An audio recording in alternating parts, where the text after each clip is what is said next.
جب بندہ روتا ہے تو اللہ کیا فرماتا ہے؟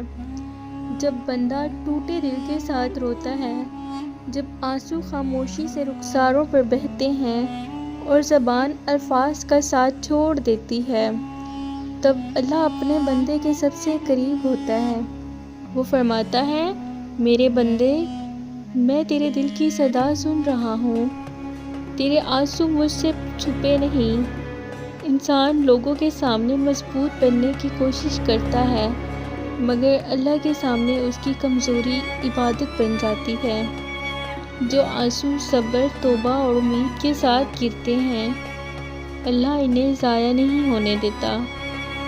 اللہ فرماتا ہے، تو جس دکھ میں مبتلا ہے، میں اس سے واقف ہوں۔ تو جس ناانصافی پر رو رہا ہے، میں عادل ہوں۔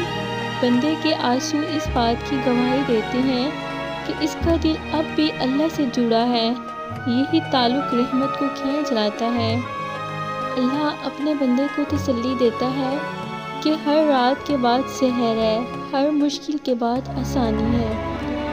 جب بندہ اللہ کے سامنے روتا ہے تو دروازے کھلتے ہیں، دعائیں قبولیت کے قریب آتی ہیں اور دل کو سکون ملتا ہے۔ اللہ فرماتا ہے، میرے بندے، صبر کر، میں تیرے لیے وہ لکھ رہا ہوں جو تیرے گمان سے بھی بہتر ہے۔ یہی یقین آنسوؤں کو طاقت اور امید میں بدل دیتا ہے۔ اگر میری ویڈیو پسند آئے تو لائک، شیئر اینڈ سبسکرائب ضرور کر دیجیے گا۔